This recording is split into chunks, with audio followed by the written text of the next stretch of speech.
လီဒါကတော့ American ကိုပြောက်ဘုံကျဲလီ B2 Spirit ဖြစ်ပါတယ်။ American ရဲ့နောက်ဆုံးအဆင့်တူချွန်မှုတွေကတစ်ခုလေးဖြစ်ပါတယ်။သူရဲ့ကိုပြောက်စွမ်းရည်ကြောင့်ရှန်တုနယ်မြေတွေကိုတိုက်ရိုက်ဝင်ရောက်တိုက်ခိုက်နိုင်ပြီးရှန်တုဒေတာတွေကမမြင်နိုင်တဲ့အတွက်ကိုပြောက်တယ်လို့ဆိုကြတာပါ။ဝေဟင်ကကိုပြောက်သစီလို့လည်းတင်စားခေါ်ဝေါ်ကြပါတယ်။တိကျတဲ့ GPS လမ်းညွှန်မှုစနစ်ပါဝင်ပြီးအပြတ်စွာမြင့်တဲ့ဘုံတွေကိုတင်ဆောင်လာတဲ့ B2 တကြီးဟာပြစ်မှတ်ကိုမိုင်းထောင်ပေါင်းများစွာအကွာကနေတိကျအောင်ဖျက်ဆီးပြနိုင်စွမ်းရှိပါတယ်။သူရဲ့ကိုပြောက်စွမ်းရည်ကြောင့်ရန်သူရေဒါတွေမှာလုံးဝဖမ်းလို့မမိတဲ့အတွက်အဲဒီအများဆုံး mission တွေကိုရန်သူတွေမသိစေတဲ့အောင်မြင်အောင်ဆွမ်းဆောင်နိုင်ပါတယ်။ဒါ့အပြင်ဒီလေယာဉ်ကိုလေထဲမှာလည်းစီဖြစ်လို့ရတဲ့အတွက်ကဘာကြီးရဲ့ဘယ်နေရာကိုမဆိုမရက်မနာပဲဇက်တိုက်ပြန်တန်းနိုင်မှာဖြစ်ပါတယ်။ဒီတူဟာကမ္ဘာပေါ်မှာဈေးကြီးဆုံးလေယာဉ်ဖြစ်ပြီး American dollar 2.13 billion တန်ကြီးရှိပါတယ်။ဒီတန်ကြီးဟာ Boeing 747 လေယာဉ်73ကြီးနဲ့ညီမျှပါတယ်။ဒီတော့ B2 တွေဟာဘာကြောင့်ဘီလီယံနဲ့ချီပြီးတန်ဖိုးရှိနေရတာလဲ။သူ့ကိုဘယ်လိုလျှို့ဝှက်နည်းပညာတွေနဲ့တည်ဆောက်ထားတာလဲ။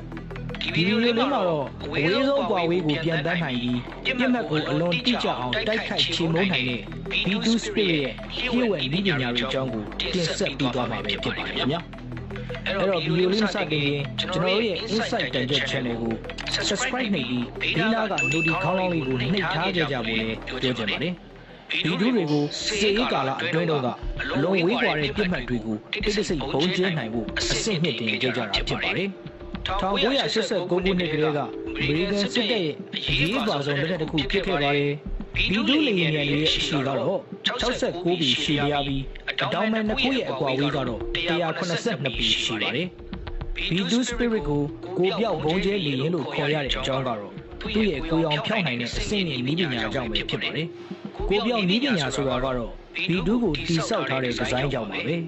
သူ့ရဲ့ထူးခြားတဲ့ဒီဇိုင်းကြောင့်ရန်သူရေဒါတွေကခြေရာခံလို့မရတဲ့အတွက်ကိုပြောင်နေတယ်လို့ဖြစ်နေတာပါဒီနေရာမှာလေကြောင်းပါကောက်ရေးစနစ်ရဲ့ရေဒါတွေလှုပ်လှုပ်ပုံကိုအနည်းငယ်ရှင်းပြခြင်းပါတယ်ရေဒါတွေဟာအရက်နဲ့နာအနှံ့ရေဒါလိုင်းတွေကိုအဆက်မပြတ်ပို့လွှတ်နေပါတယ်ဒီအချိန်မှာမတင်ကားစရာလေယာဉ်တစ်စီးသာပြန်တန်းလာခဲ့မယ်ဆိုရင်ရေဒါလိုင်းတွေကအဲ့ဒီလေယာဉ်ကိုထိမိပြီးပြန်ကန်ထွက်လာပါတယ်ပြန်ကန်ထွက်လာတဲ့ line တွေကိုအခြေစိုက်စခန်းကပြန်လည်ဖမ်းယူပြီးအဲ့ဒီလေယာဉ်ကိုအလွယ်တကူပဲပြစ်ချနိုင်ပါလိမ့်မယ်။ဒါပေမဲ့ B2 Spirit ကို radar line တွေရိုက်ခတ်တဲ့အခါမှာဆိုရင်တော့သူ့ရဲ့ချောမွေ့တဲ့ဒီဇိုင်းကြောင့် radar line တွေကိုပြန်ကန်မသွားစေပဲနေရာအနှံ့ကိုတွေးဖယ်သွားစေပါတယ်။ဒါကြောင့်ရန်သူနယ်မြေပေါ်မှာဖြတ်ပြန်သွားရင်တော့ရန်သူတွေလုံးဝတိတ်လိုက်ရမှာမဟုတ်ပါဘူး။ဒီအခြေအနေကိုပြောက်တယ်လို့ခေါ်ကြတာပါ။ဒီသူရဲ့လေယာဉ်ကိုယ်ထဲမှာလည်း radar line တွေကိုစွန့်ယူနိုင်တဲ့အထူးဆေးရည်တစ်မျိုးကိုတုံ့လိမ့်ထားပါတယ်။ဒီဆေးရည်က radar line တွေကိုစွန့်ယူနိုင်တဲ့အတွက်ပြန်ကန်ထွက်သွားမှာကိုတားဆီးပေးပါတယ်။လေယာဉ်ရဲ့တခြားအစိတ်ပိုင်းတွေကိုလည်းခြေရာခံလို့မရအောင်တိစောက်ထားပါသေးတယ်။စူညံတန်ကိုရှော့ချနိုင်ဖို့အတွက်အင်ဂျင်ကိုလည်းလေယာဉ်ရဲ့အတွင်းပိုင်းမှာထည့်သွင်းတိစောက်ထားပါတယ်။အင်ဂျင်မျိုးစားကတော့ F18 GE100 Turbo Engine လေးလုံးနဲ့မောင်းနေတာပဲဖြစ်ပါတယ်။အင်ဂျင်တစ်လုံးစီဟာပေါင်19300အားနဲ့တွန်းကန်ပေးနိုင်ပါတယ်။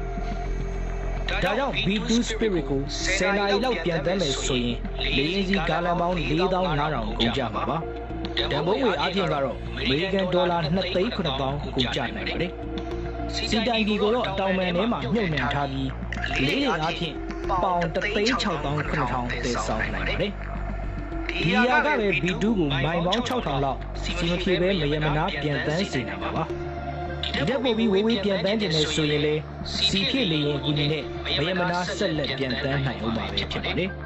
B2 ကိုမောင်းနေမဲ့လူ2ဦးလိုအပ်ပြီး pilot နဲ့ mission commander တို့ပါဝင်ပါတယ်။ pilot ကတော့ဘယ်ဘက်ခုံမှာထိုင်ရပြီး mission commander ကတော့ညာဘက်ခုံမှာထိုင်ရပါတယ်။လေရဲ့ကိုယ်တွေအားလုံးကိုလည်းဒေါ်မန်လေးတွေမှာမြုပ်နှံထားပါတယ်။ဒီလိုထူးခြားတဲ့ဒီဇိုင်းကြောင့်လေကိုထိန်းချုပ်တဲ့နေရာမှာပါမန်လေတွေနဲ့တိတိတကာကွဲထွက်သွားစေပါ။လေရဲ့အပြင်ပိုင်းထိန်းချုပ်ရေးကိရိယာတွေကတော့ပဲ့ထိန်းတက်မှပဲဖြစ်ပါတယ်။ဒေါ်မန်တစ်ဖက်စီမှာတက်မှ2ခုစီပါဝင်ပြီးလေရင်ကိုဖွင့်ခြင်းတဲ့အခါမှာတက်မှ2ခုကတပြိုင်နက်အလုပ်လုပ်ပါတယ်။ဒေါ်မန်တစ်ဖက်လုံးကတက်မှတွေကိုဖွင့်လိုက်မယ်ဆိုရင်တော့အချိန်ထိန်းပေးတဲ့ brake system တွေနဲ့လှုပ်ဆောင်ပေးပါတယ်။အခုမြင်နေရတဲ့တက်မှလေးတွေကတော့လေရဲ့အမြင့်ပေထိန်းချုပ်တဲ့အလုပ်ကိုလုပ်ပါတယ်။တက်မှတွေအားလုံးကိုအပေါ်ကိုမြင့်လိုက်ရင်တော့ လေယာဉ်ကအပေါ်ကိုထောင်ထက်သွားမှာဖြစ်ပြီးတက်မရီအောက်ဘက်ကိုနှိပ်လိုက်ရင်တော့လေယာဉ်ကအောက်ကိုထိုးဆင်းသွားမှာဖြစ်ပါတယ်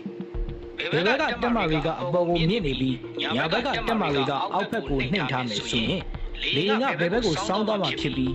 ညာဘက်ကတက်မရီကမြင့်နေပြီးဘယ်ဘက်ကနှိပ်နေရင်တော့ညာဘက်ကိုစောင်းသွားမှာပဲဖြစ်ပါတယ်အခုမြင်နေရတာကတော့လက်နက်တွေထားတဲ့အခန်းဖြစ်ပြီးအဲ့ဒီအခန်းမှာဘုံတွေကိုစုံလည်စနစ်နဲ့တက်ဆင်ထားပါတယ်။လေမှုကဘုံကျဲဖို့ဆုံးဖြတ်လိုက်တဲ့အခါမှာအောက်ဘက်ကတကားလေးပွင့်လာပြီးရွေးချယ်ထားတဲ့ဘုံကိုစုံလည်စနစ်နဲ့ရွေးချယ်ကျဲချနိုင်မှာဖြစ်ပါတယ်။ဒီစနစ်ဟာ B2 ကိုအမျိုးမျိုးသောလက်နက်တွေတည်ယူသွားလို့ရအောင်ပြုလုပ်ပေးထားပါတယ်။ဥပမာပေါင်80ကနေပေါင်9000ပြင်းအားရှိတဲ့ဘုံမျိုးပြစ်မှတ်ကိုအလင်းနဲ့ပြစ်ခတ်နိုင်တဲ့ GPS လမ်းညွှန်မှုပါတဲ့ဘုံတွေ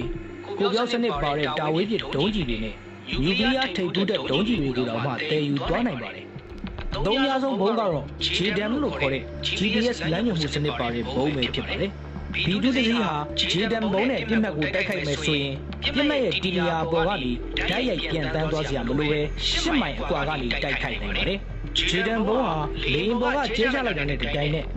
သတ်မှတ်ထားတဲ့တီလီယာကို GPS လမ်းညွှန်မှုစနစ်နဲ့တိတိကျကျတိုက်ခိုက်ချေမှုန်းနိုင်ပါတယ်။